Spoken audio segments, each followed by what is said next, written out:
Good morning everyone, this is Shilpa from BVRIT, CSC department. Today we are going to discuss the lexical analysis phase.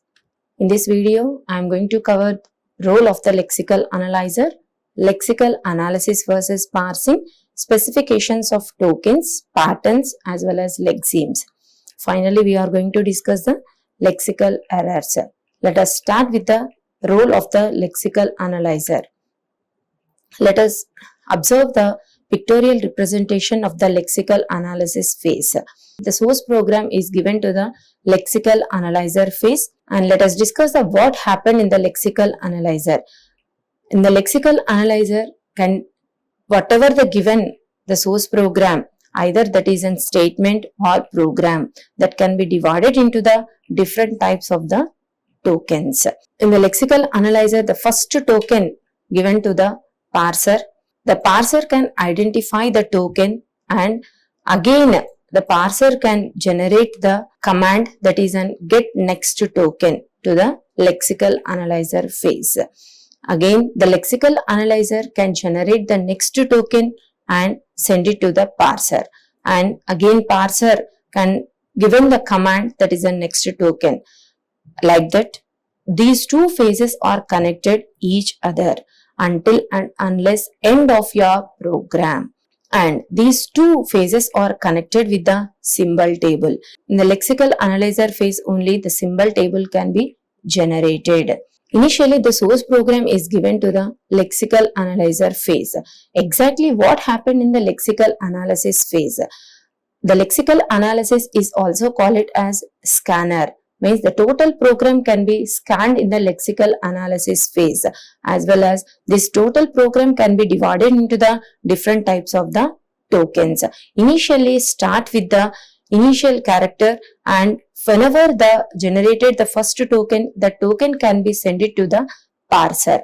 This parser can identify the token, and this parser can send it to the get next command to the lexical analyzer. Again, the lexical analyzer can generate the next token. Again, the parser can identify the token and again send it to the command that is in get next token. Like that, these two phases are connected with each and everything. And why we are differentiating these two? Let us understand. In the lexical analysis phase, remove the pre-processor directives, and whatever we are going to write the comments, that comments is also deleted, white spaces is also deleted, and macros is also deleted. That is the purpose we are going to differentiate these two. Whenever we are going to combine these two phases into the single, it's very difficult to generate the parser.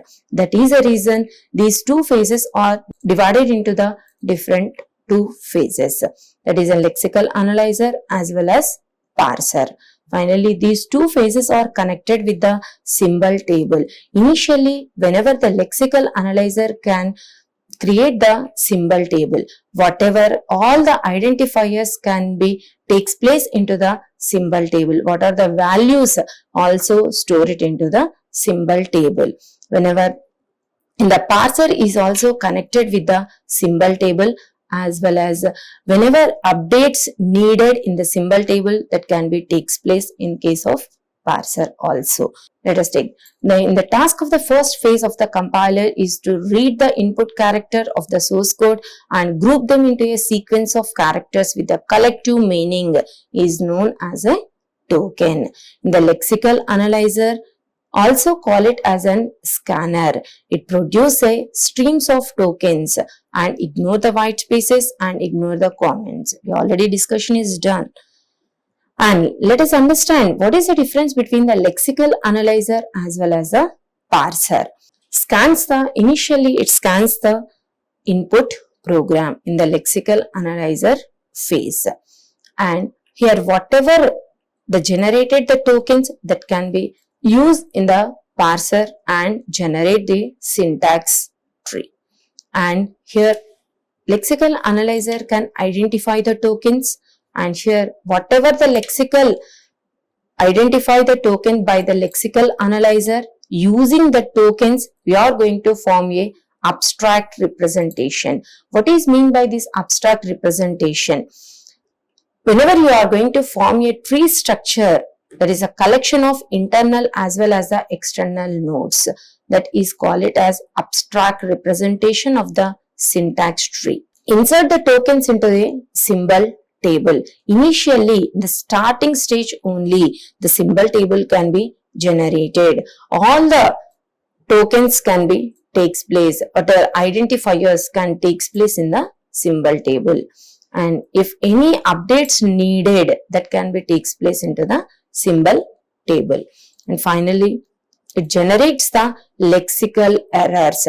Lexical analyzer can generate n number of lexical errors, and in the path it generates the parse tree of the source code. Finally, it can be generate the parse tree. These are the differences between the lexical analyzer as well as the parser. Finally, these two are interlinked, connected with each other, then only the parse tree can be generated finally. And let us discuss whatever we are going to discuss. We have discussed the many terms, that is a token, pattern as well as these terms we are going to use. But what is the difference between the token, lexeme as well as the pattern? A token is a pair of name is an optional token value. Let us discuss the token, pattern as well as lexeme, and let us identify what is the difference between these three terms. Okay, a sequence of characters with a logical meaning is known as a token, or a small individual unit of a program is known as a token. Start from the starting position. Whenever the space comes, then your lexical analyzer understand the token is completed. Like that, we are going to divide it into the small individual units, that is call it as an token. Okay, and then while forming a token, you are going to identify some pattern. Okay, either suppose all of you know that the C language, you know the identifiers as well as keywords. Keywords is already predefined, and identifiers, what is the pattern of these identifiers? In any identifier, start with an underscore or alphabet. Alphabet is followed by any number of digits or alphabets. Okay, and then this already predefined. According to that, follow some pattern rules. You are going to form a token. Means pattern rule is a description of a form that the lexeme of a token may take. Okay, different types of the patterns, depends on that pattern only you are going to identify. And finally, we are going to discuss the lexeme. Lexeme is a sequence of character in the source program that matches the pattern of a token. Means finally, different types of the lexemes. That lexeme is and which type of token. Okay, initially we are going to call it as an token. Okay, after generating the token, okay, that is comes under the which type of the token. The token can be identified using the pattern. Means these three are the interlinked. Initially that word is called it as an lexeme. After that, that lexeme is comes under the which type of the token, and the token can be described using the pattern. Okay, let us understand the with simple example. Initially, hash include stdio.h, int maximum, int comma, int space x and int comma y. Within the brackets, you should write the comments as well as if and else commands. Okay, let us understand examples of the tokens and non-tokens. All of you know that we already discussion done in the lexical analysis phase. Can be remove the preprocessor directives, header files, macros as well as white spaces as well as comments. This all are comes under the non-tokens. Okay, comments will be removed and preprocessor directives can be removed, macros can be removed and white spaces can be removed from the program, source program. Okay, let us discuss with the token. Okay, int. int initially call it as an lexeme. After that, that is an which type of token, either that is keyword or identifier or operator. Okay, different types of the tokens. Okay, according to the program can be divided into different types of the tokens. That lexeme is comes under the which type of the token. All of you know that int is an keyword. Okay, and after that maximum. Okay, this maximum is not comes under the keyword. Obviously, start with an alphabet. Alphabet is followed by any number of alphabets, so that is comes under the identifier. And open brace. Open brace is comes under the operator. Open brace is comes under the operator, then followed by int. Int is followed by open brace is comes under the operator. Int is an keyword, x is an identifier, comma is an operator, int is an keyword, and y is an identifier, close brace is an operator, and open brace is followed by operator, and if is followed by keyword. Like that, the total program can be divided into the different types of the tokens. Here, whatever the source program, that can be tokens as well as non-tokens. Finally, we are going to discuss the lexical errors. Okay, and all of you know that all 6 phases are connected with symbol table as well as error handler. This error handler can take place the errors of whatever the generated by the lexical analysis phase, that can be take over. That is error handler. The lexical errors, which type of errors may be generated. Okay, first of all, we are go for the first example.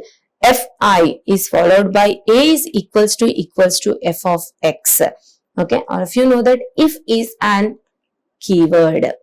Okay, but by mistakenly we are going to type fi, but your compiler can think that this fi is an identifier. Why? Because your identifiers is start with an alphabet is followed by any number of alphabets or identifiers, so that initially your lexical analyzer can assume that is an identifier.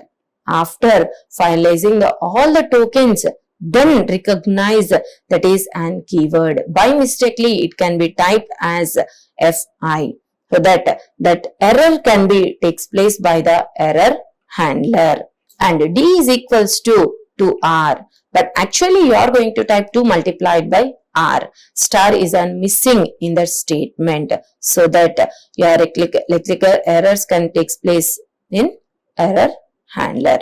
Such type of errors you are going to handle by the lexical analyzer. How you are going to recover these type of errors? Using one method is there, that is an panic mode recovery method.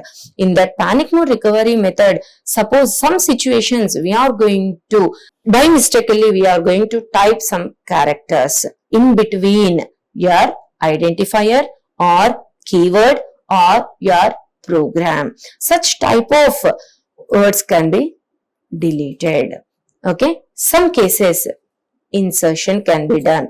In another case, replacement can be done. Some cases transpose. We see whatever we are going to discuss, in place of fi, by mistakenly we are going to write the fi, but actually the correct is an if. Okay, such type of errors can be in panic mode recovery. Successive characters are ignored until we reach as a well-formed tokens. Whenever we are going to write any type of the tokens, that it must and should the form is well-formed token. Then only the compiler can identify. Okay, those type of errors we are going to recover using the panic mode recovery. Then finally, how we are going to identify the tokens? Using the one method, that is an input buffering. Whatever we are going to give the program or statement, that can be stored into the memory. Initially assumes that initial configuration of the diagram. Here, whatever the statement can be stored into the one by one. Okay, start with the B pointer as well as F pointer. Using these two pointers, you are going to identify the tokens. What is mean by this begin B pointer? That is mean by the begin pointer. F pointer means an forward pointer. Whenever they identify the first character, that forward pointer can move into the one place. Like that, until and unless you are going to reach the space, then stop the forward pointer and identify that is an one token like this. Just identify the next picture. Begin pointer as well as forward pointer. Whenever you are going to identify the space, then you are going to stop and identify the token. Again, start with the next cell. That is begin pointer as well as F pointer. Until and unless end of your input buffer. Like that, lexical analysis can be takes place and find all the tokens by the source program. Let us discuss some objective questions of this topic. Lexical analysis is about breaking a sequence of character into groups, packets, lines and tokens. Obviously, lexical analysis can be divided into the tokens. And the next question. Dash is considered as a sequence of characters in token. Lexeme, pattern, texeme and mexeme. Finally, it is an lexeme. Lexeme is considered as a sequence of characters in a token. And next question. The number of tokens in the following C statement is printf I is equals to. Some statement can be given. Obviously, printf is an one token, close brace. This open and close, within the quotes you should write the statement and comma, I, comma, and I, open brace, close brace and semicolon. These divided into that statement can be divided into these many number of tokens. Finally, this total count is 10. My answer is 10. And let us discuss some previous year questions. First one, discuss how finite automata is used to recognize the token and perform the lexical analysis with example. Now, we are going to discuss the pictorial representation of the lexical analysis phase and tokens. And second one, explain the role of the regular expression in the lexical analysis. We are going to define the regular expressions using the in lexical analysis phase that can be done.